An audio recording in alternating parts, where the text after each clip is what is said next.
प्यारे बच्चों, स्वागत है आप सभी का माई स्ट्रगल एकेडमी के यूट्यूब चैनल पर। बच्चों, आज हम lesson number 8 the missile man of India का हिंदी अनुवाद करने वाले हैं। सभी बच्चे लाइव जुड़ जाएं और ध्यानपूर्वक इस लेसन को पढ़ना है। The missile man of India यानी कि भारत के मिसाइल मैन। और भारत के मिसाइल मैन कौन हैं आप सभी लोग जानते हैं। भारत के missile man doctor APJ Abdul Kalam ji हैं और इनके बारे में हम आज जानेंगे कैसे इन्होंने कहाँ पर पैदा हुए और कैसे इन्होंने जीरो से लेकर के हीरो तक कार्य किया और इनके फादर क्या करते थे, ये कैसे कहाँ पर क्या क्या पढ़ाई की, इस सब के बारे में आज की वीडियो में हम जानने वाले हैं। तो यह वीडियो GS की दृष्टि से भी बहुत महत्वपूर्ण है और आपके लेसन की दृष्टि से तो बहुत ही महत्वपूर्ण है। तो आज हम the missile man of India का हिंदी ट्रांसलेट करने वाले हैं। जुड़ जाइए सभी लोग। चलिए वीडियो स्टार्ट करते हैं। ये बने हुए हैं डॉक्टर APJ अब्दुल कलाम जी। चलिए वीडियो स्टार्ट करते हैं। Abul Fakir Jainulabdeen about Kalam, usually known as Dr. APJ Abdul Kalam, was the 11th President of India from 2002 to 2007। Abul Pakir Jainulabdeen Abdul Kalam, जिन्हें डॉक्टर APJ अब्दुल कलाम के नाम से जाना जाता है, भारत के 11th यानी कि 11वें राष्ट्रपति, प्रेसिडेंट मीन्स होता है राष्ट्रपति, थे और वे 2002 से 2007 तक राष्ट्रपति के पद पर कार्यरत रहे।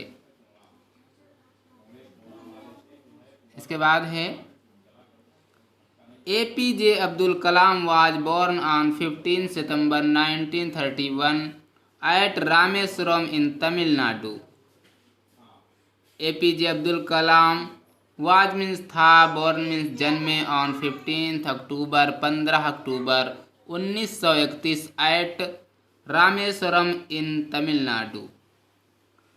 APJ अब्दुल कलाम का जन्म 15 अक्टूबर 1931 को तमिलनाडु के रामेश्वरम में हुआ था।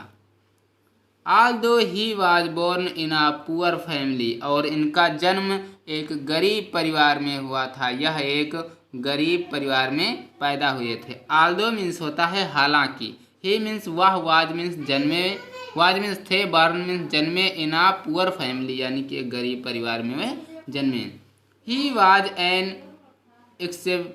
exceptionally brilliant child। वे क्या थे? एक्सपेशनली क्या थे? वे ब्रिलियंट चाइल्ड थे, बहुत ही बहादुर यानी कि प्रतिभाशाली बच्चे थे। वह एक असाधारण रूप से प्रतिभाशाली क्या थे? बच्चे थे। His father Jainulabdeen was a boat owner who ferried Hindu pilgrims at the Rameswaram temple in Tamil Nadu. His father, उनके पिता, जैनुलाब्दीन, वाज मीन्स थे, ए बोट ओनर, एक बोट के मालिक, हु मीन्स जिन्होंने, फेयर्ड और उन्होंने क्या किया? वे, उनके पिता जैनुलाब्दीन एक नाव के मालिक थे जो तमिलनाडु के रामेश्वरम मंदिर में हिंदू तीर्थयात्रियों को नाव से लेकर जाते थे। फेरियर हिंदू, पिलग्रिम्स मीन्स होता है हिंदू जो तीर्थयात्री होते हैं उनको क्या करते हैं? लेकर जाते थे। कहाँ पर? Rameswaram temple. Rameswaram temple means मंदिर, इन तमिलनाडु, जो कि कहाँ है? तमिलनाडु में है। His father was also an imam at the local mosque at his mother Ashima was a housewife, और उनके पिता स्थानीय मस्जिद में इमाम भी थे और उनकी माता आसिम्मा एक गृहिणी थी। इमाम क्या थे? वे एक मस्जिद में इमाम थे। At local mosque his mother Asiyamma was housewife means होता है गृहिणी। He started working at a young age, उन्होंने स्टार्टेड मीन्स शुरू किया, वर्किंग मीन्स कार्य, एट ए यंग एज उन्होंने युवा अवस्था में क्या किया, बहुत ही छोटी अवस्था में ही अपना कार्य शुरू कर दिया था। He sold tamarind seeds and newspaper to support his family, और वो इतने गरीब थे कि उन्हें क्या करना, अपनी पढ़ाई के लिए, अपने परिवार की आर्थिक मदद के लिए इमली के बीज और अखबार बेचना पड़ा। टैमराइड मीन्स होता है इमली, सीड्स मीन्स बीज, एंड न्यूज़पेपर और अखबार, सपोर्ट हिज फैमिली अपनी फैमिली की मदद के लिए उन्हें इमली के बीज और न्यूज़पेपर बेचना पड़ा, इतने वो गरीब थे। इसके बाद है after completing his school at the Rameswaram elementary school. After means बाद में, कंप्लीटिंग मीन्स पूरा करने के बाद, हिज मीन्स अपना, स्कूलिंग मीन्स स्कूली शिक्षा, एट द रामेश्वरम से। और उन्होंने क्या किया कि अपने परिवार की आर्थिक मदद के लिए इमली के बीज बेचे और अखबार बेचे। इसके बाद अपनी स्कूल की पढ़ाई रामेश्वरम प्राथमिक विद्यालय से पूरी करके क्या किया, Kalam went to attend Saint Joseph college. Kalam went means गए, टू अटेंड मीन्स गए वहाँ पर, और सेंट जोसेफ कॉलेज में क्या किया उन्होंने,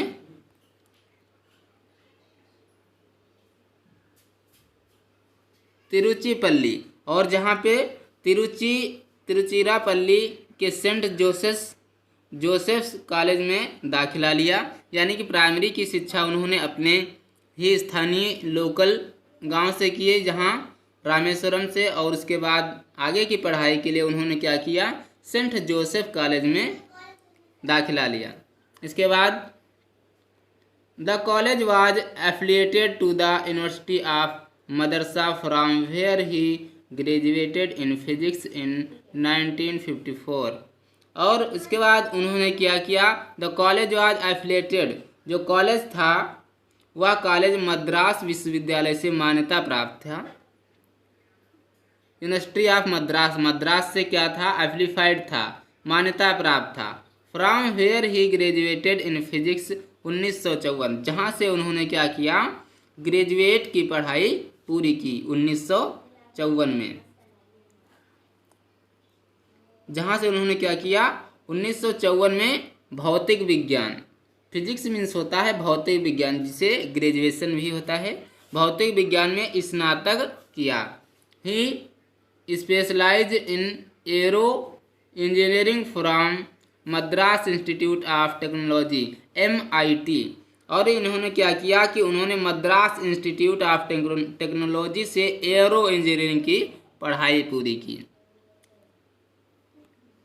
इसके बाद है doctor Abul Kalam was a great scientist.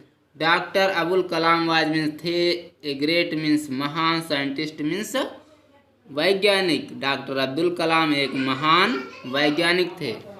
He was made the chancellor of the institute of space science and technology, और वे भारतीय अंतरिक्ष विज्ञान एवं प्रौद्योगिकी संस्थान के कुलाधिपति भी बने। स्पेस साइंस एंड टेक्नोलॉजी के क्या बने हुए, चांसलर मीन्स होता है कुलपति। ही वर्कड, उन्होंने कार्य किया, Defence Research and Development Organisation DRDO in 1958 and then joined Indian Satellite Research Organisation ISRO in 1963। He worked, उन्होंने कार्य किया, Defence Research and Development Organisation यानी कि DRDO में 1958 में, एंड मीन्स और तब, ज्वाइन मीन्स ज्वाइन किया, इंडियन सैटेलाइट रिसर्च ऑर्गेनाइजेशन। इसके बाद उन्होंने ISRO को 1963 में ज्वाइन किया। फिर से बता रहे हैं, he worked in Defence Research and Development Organisation DRDO in 1958 and then joined Indian Satellite Research Organisation ISRO in 1963। यानी कि वे भारतीय अंतरिक्ष विज्ञान एवं प्रौद्योगिकी संस्थान के कुलाधिपति भी बने। उसके बाद उन्होंने 1958 में रक्षा अनुसंधान एवं विकास संगठन DRDO के साथ काम किया और फिर 1963 में भारतीय अंतरिक्ष अनुसंधान संगठन इसरो से क्या हुए, जुड़े। He made significant contribution to Indian satellite and also in the missile programme of DRDO। और इसके बाद उन्होंने क्या किया कि भारतीय उपग्रह बनाने और साथ ही DRDO के प्रक्षेपण कार्य में क्या किया, उन्होंने बहुत ही महत्वपूर्ण योगदान दिया। As a project director of SLV-3 he contributed to the development and management of India's first indigenous satellite launch vehicle SLV-3। और इसके बाद इन्होंने क्या किया कि वहाँ पे कार्य करने के बाद इन्होंने SLV के परियोजना निदेशक के रूप में उन्होंने रोहिणी उपग्रह को पृथ्वी की कक्षा के पास स्थापित करने में भारत के पहले उपग्रह प्रक्षेपण यान SLV-3 के विकास और संचालन में योगदान दिया। ही मेड उन्होंने बनाया सिग्निफिकेंट, दोबारा बता रहे हैं, ही मेड उन्होंने बनाया सिग्निफिकेंट, बहुत ही महत्वपूर्ण कंट्रीब्यूशन ऑफ इंडियन सैटेलाइट, भारतीय सैटेलाइट एंड आल्सो, और उन्होंने भी मिसाइल प्रोग्राम और मिसाइल प्रोग्राम में DRDO में उन्होंने कार्य किया। As projected director of SLV-3, और उन्होंने एक SLV-3 का प्रोजेक्ट लिया। He contributed to the development and management of India's first indigenous satellite launch vehicle. इसके बाद है SLV to inject Rohini satellite in the near earth orbit, और उन्होंने क्या किया, ऑर्बिट में उसको प्रक्षेपण किया। जो उन्होंने रोहिणी उपग्रह को क्या किया, पृथ्वी की कक्ष में क्या किया, प्रक्षेपण किया, यानी कि वहां पर जोड़ा। इसके बाद है his greatest contribution was in the field of missile Agni, Prithvi, Akash, Trishul and Nag missile were developed by him. और इसके बाद उन्होंने महान बहुत ही बड़ी मिसाइलें अग्नि, पृथ्वी, आकाश, त्रिशूल एंड नाग मिसाइलें क्या की, डेवलप्ड की, उनके द्वारा बनाई गई। इसके बाद he is now as the missile man of India. He means वह, इज मीन्स है, नाउ मीन्स जाने जाते, as the missile man of India, Bharat के missile man of India. For his work on the development of ballistic missile and launch vehicle technology. और उन्होंने क्या कार्य किया कि उन्होंने एक महान वैज्ञानिक होने के साथ साथ वे he know as the missile man of India, वह भारत के मिसाइल मैन के नाम से जाने जाते हैं। और उन्होंने बैलिस्टिक प्रक्षेपण और प्रक्षेपण यान तकनीकी विकसित करने के लिए ही उन्हें क्या किया जाता है, मिसाइल मैन ऑफ इंडिया के नाम से जाना जाता है। यानी कि उन्होंने बैलिस्टिक मिसाइल क्या की थी, लॉन्च करने की टेक्नोलॉजी का क्या किया था, निर्माण किया था, जिसके कारण से उन्हें भारत का मिसाइल मैन ऑफ इंडिया जाना जाने लगा।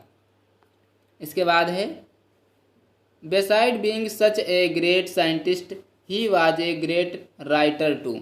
और एक महान वैज्ञानिक होने के साथ साथ वे एक महान लेखक भी थे। He has written many books such as Wings of fire.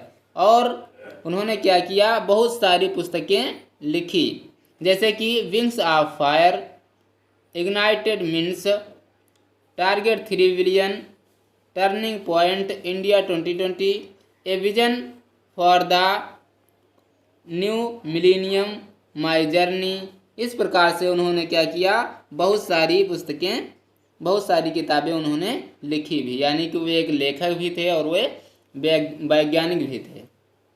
He was mentioned his dream of making India an development country in the book India 2020, a vision for the new millennium. और उन्होंने क्या किया कि जो उनका सपना है, अपनी किताब जो कि उन्होंने इंडिया 2020 में लिखा है कि ए vision for the new millennium, जो उनकी बुक है, उन्होंने उनमें भारत को एक विकसित देश बनाने के सपने का क्या किया है, विजन मीन्स सपने का क्या किया है, उल्लेख किया गया है। जो इनकी बुक है इंडिया 2020, उसमें भारत को एक विकसित राष्ट्र बनाने का सपनों का उल्लेख किया गया है। इसके बाद है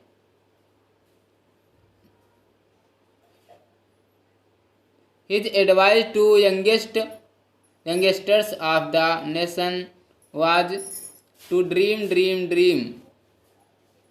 और उन्होंने क्या किया है कि देश के युवाओं के लिए उनकी सलाह थी, सपने लो।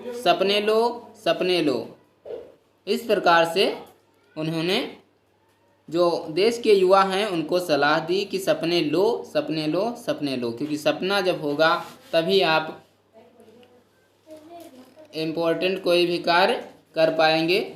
Dreams transformation into the thought and thoughts result in the action, क्योंकि सपने सोच में परिवर्तित होते हैं और सोच का परिणाम कर्म होता है। इसलिए क्या है, सपने लो। और ऐसा ही उन्होंने युवाओं को क्या किया है, युवाओं को सलाह दी है। The government of India honoured him with Padma Bhushan 1981, Padma Vibhushan 1919, Bharat Ratna including Indira Gandhi award for national integration 1997, और भारत सरकार ने उन्हें पद्म भूषण 1981, पद्म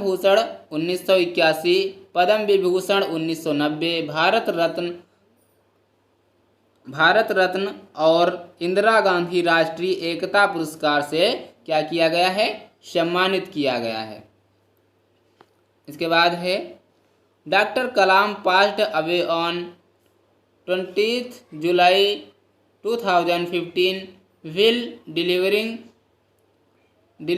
a lecture at the Indian Institute of Management IIM in Shillong, और वे 27 जुलाई 2015 को भारतीय प्रबंधन संस्थान IIM शिलोंग में अध्यापन कार्य के दौरान उनकी मृत्यु हो जाती है। The whole world was shocked and saddened by the sudden and untimely death of the simple humble at one of the greatest man of our time, और वे साधारण, विनम्र, साथ ही हमारे समय के सबसे महान व्यक्ति की अचानक एक अकाल मृत्यु के बारे में जानकर सारी दुनिया सदमे में डूब जाती है, क्योंकि the missile man of India जैसा इंसान होना बहुत ही अब मुश्किल है। If you want to shine like a sun first burn like a sun, अगर आपको इफ़ यू वांट, यदि आप चाहते हैं तो शाइन ए सन, अगर आप सूर्य की तरह चमकना चाहते हैं तो first burn like a sun, तो आपको सूर्य की तरह पहले जलना पड़ेगा। If you want to shine like a sun first burn like a sun, अगर आपको सूर्य की तरह चमकना है तो सूर्य की तरह जलना पड़ता है। इस प्रकार से उन्होंने बताया है। तो ये था the missile man of India का हिंदी ट्रांसलेशन।